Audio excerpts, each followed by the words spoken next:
and welcome to another episode of FooBar. In today's episode, I want to tackle the question like, which service of infrastructure as code should I use for my project? Should I use CloudFormation? Should I use CDK? Should I use SAM? Should I use Amplify? All these services that might seem very similar on the first look at it, but they're very, very different when we deep dive on them. So if you want to know more about serverless, cloud computing, or software engineer practices in general, subscribe to my channel in the red button below. I post a video every Tuesday, so let's get started.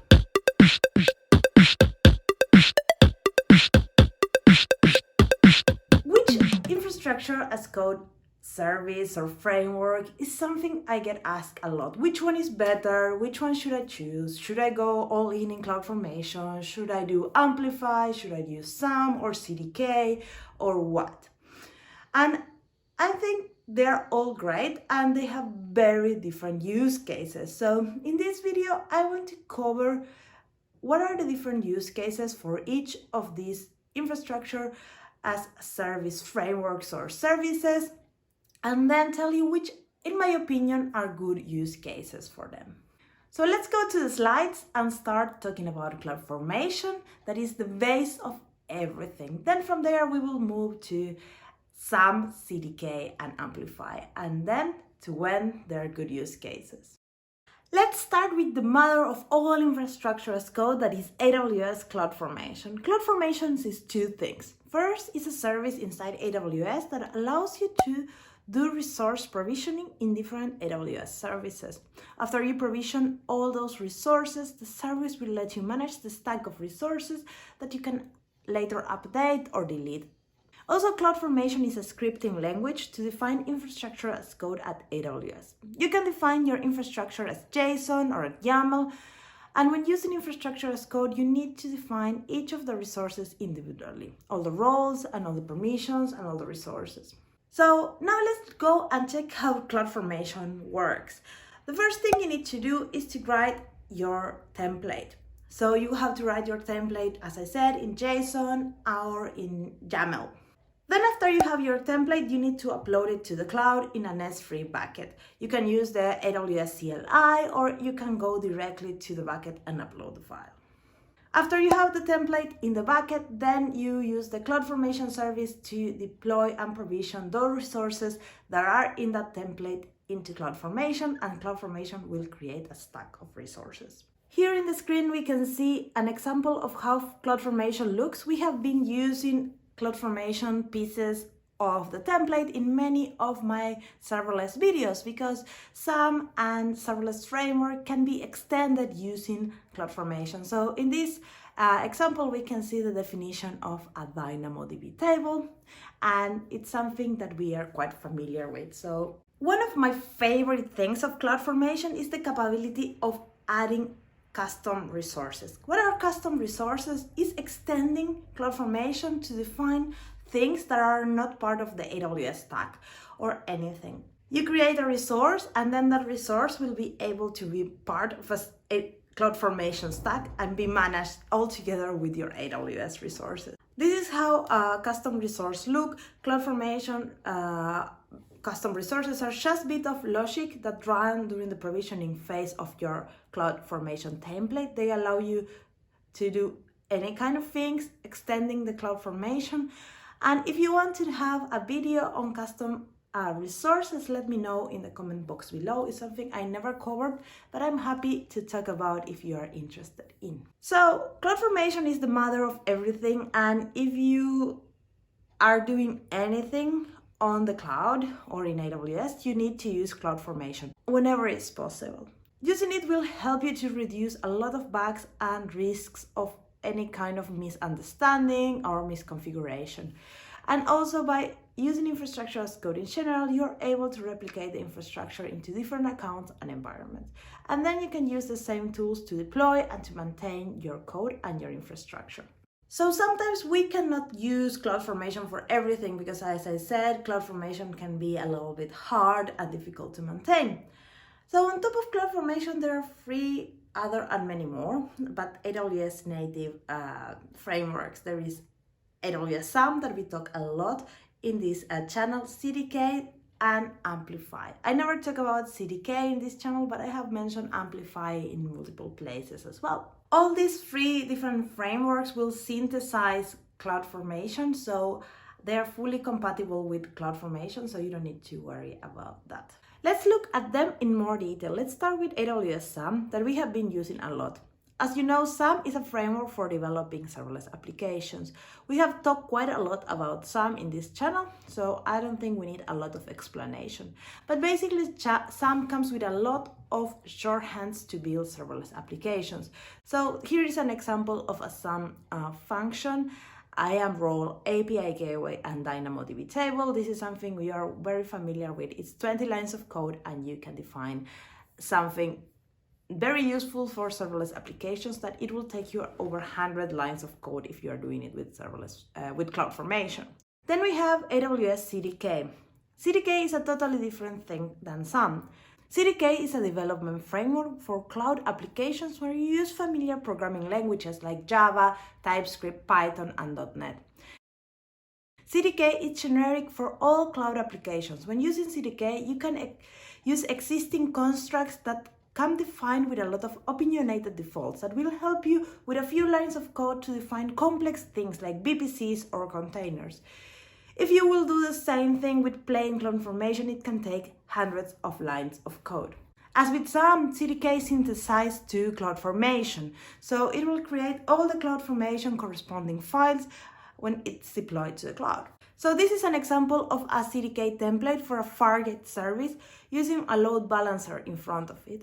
So basically with one line, we can create a VPC for that container. So this is something we never talk in this channel, but I think it's a good example to show you how with few lines of CDK, we can define over 400 lines of CloudFormation syntax, and that's pretty crazy. And you can do this for serverless applications as well. If you're interested in learning more about CDK, let me know in the comment box below. I asked you in the poll and you were not that interested in, but I'm happy to create content on that. And finally, we have AWS Amplify. Amplify is a development platform for building mobile and web applications that are cloud native. Amplify comes with a built CLI that allows you to create in a simple way infrastructure and also manage it. It will let you add to your mobile application different categories of cloud services like API gateway, app sync, endpoints, machine learning capabilities, authentication, and so on by typing a couple of CLI commands. And this will generate CloudFormation that later will be deployed to the AWS account and managed stack of resources. So now let's go and check a demo. I want to show you a little demo on how you can use Amplify. We have used it in a couple of my videos, but this one will be a little bit more on the infrastructure part and how you can get used to it. So let's look at the demo. I already installed Amplify. You can find the information on how to install it in the website. And what I will do is I will initialize it in an existing application. The application is empty. And there I will initialize Amplify and I get some question asked in the CLI. What is my environment, which editor I'm using, what language, what framework, and things like that. So this is a very easy way to start your application. It will initialize everything for you. Then if I already have configured my AWS account in this computer and I'm going to use the real profile so we can get started with that. So whenever I do any changes, it will push it to that AWS account. So now it will start adding things to my environment and start the project in the cloud. It's creating roles, it's creating everything that it needs to. So it will create a CloudFormation stack with all the basic things for my project. And when it's finished, then I can start adding things. We can add APIs or we can add machine learning, and I will just add an API gateway. For that, basically you just do add API and you select what API, you put a name for it and a path in this case because it's a REST API, and yeah, that's kind of it. And then it will create a new Lambda function attached to this API. Everything will happen there. I don't need to, I can define one existing one, but if I don't have any, I just create it like this. I put a name, and it's just a simple integration with API gateway. So this is a very simple way of creating infrastructure. As I said, this is great for developers that don't know much about the cloud. For me, this is more confusing than doing it as an independent thing. But the cool thing here is that you can add already the Cognito user pools and things like that for the authenticated users and the guest users. You will have all the CloudFormation for this defined. That usually is quite hard if you don't know what to do it. So when you're using this endpoint, it will have all CRUD access for authenticated users. It will only have read access for the guest users. So it's great. Then we can publish this. Basically, it will host the application in an S3 bucket, and then we just push it to the cloud. And that's it. And the hosting part will just upload everything to S3. We could even add a CloudFormation distribution if we want using Amplify. So this is really ready for scaling out your application and making it global in a simple way. So basically now I publish, and this will publish all my different CloudFormation stacks. Here we can see we'll have one for the function, one for the Cognito, one for the API, and one for the hosting. And they will be all nested into one bigger CloudFormation stack. And it takes a while. I will speed this up because it just updates all the resources in the cloud, and it takes a few minutes. And I will speed you up until this is completed. So basically now it's there, and we can start the endpoint and go to the bucket, and we have our application there. We will have our Lambda there. We will have our API gateway and everything. So this is pretty cool. Let's go to the source code and check what it has been created for us. So if we open this project, we have this Amplify folder that was generated by the CLI. And there we can see that we have many things. We can find the CloudFormation that was generated inside that Amplify folder. And we can find all the different stacks inside that current cloud backend folder. We have the API, the auth and the function, and also the hosting. There are all the CloudFormation templates inside there, and you can take a look. They're all written in JSON. You can modify them. You can put them in your GitHub repo, and it's quite cool. If you would like to know more about how to do Amplify like this, let me know in the comment box below. This is something I have not covered in my videos, but I'm happy to dig a little bit more in depth into the Amplify. Then if we go to the CloudFormation in our AWS account, we can see that we have multiple CloudFormation stacks. We have the main Amplify stack, that is the first one, and then 4 that are nested. One is for the API gateway, one is for the Lambda, one is for the hosting, and the other one is for the Cognito. And they are all depending nested to the first one. So this is a great way to extend your CloudFormation and make it organized in a way using this nested concept. And inside of each of the stacks, you will be able to see the resources that are there. So if you go to the main stack, you will see all of the resources. So now we have a look of the 4 options: CloudFormation, CDK, Amplify, and SAM. And you might be wondering which one I can use. It's something maybe after hearing what they are, you might have an idea, but I want to tell you my opinion on where each of them can be used.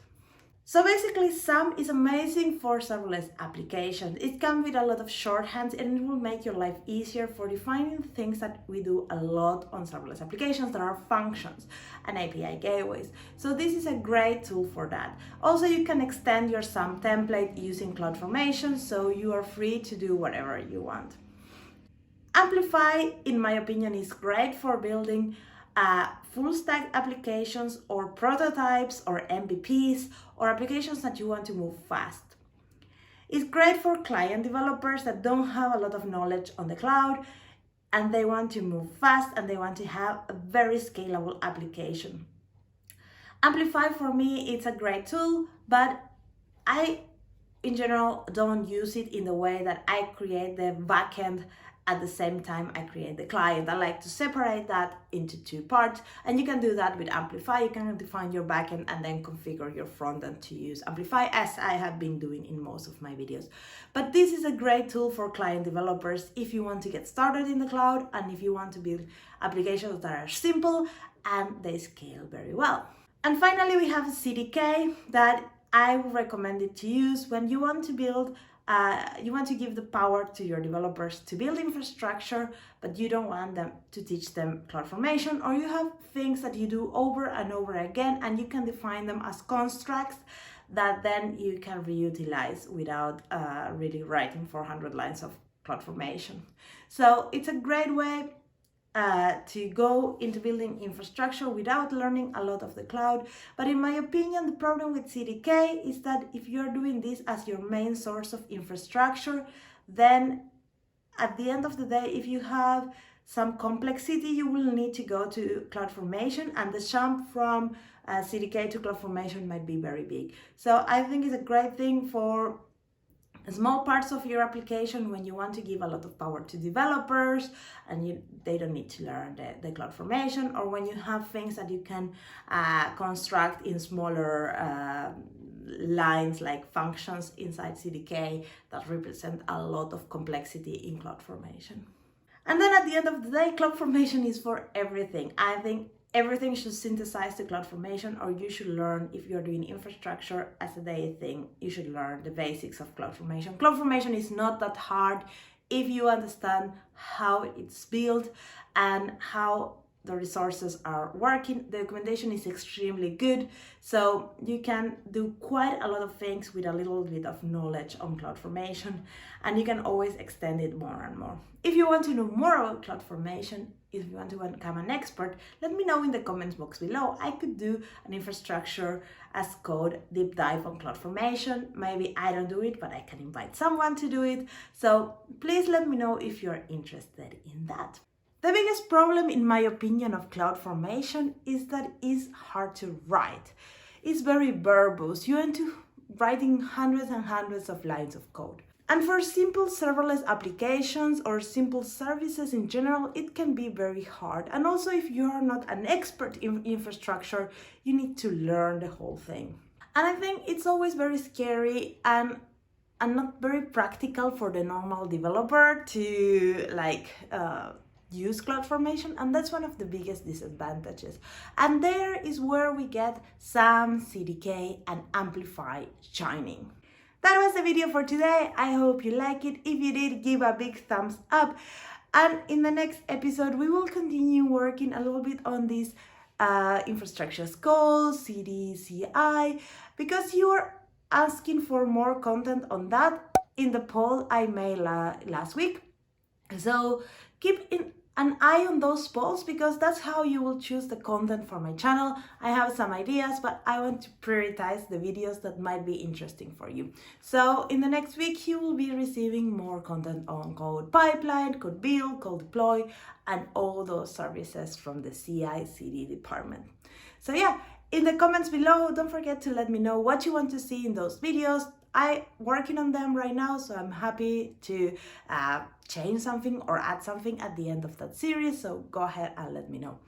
Around here, there's my last video, the one that I just uploaded. It can be this one or it can be the previous one, and in the other side, there is the best video that YouTube recommends for you. So if you're interested in learning more, maybe you should click on those. Remember, in the description box, there is multiple links and more things to watch.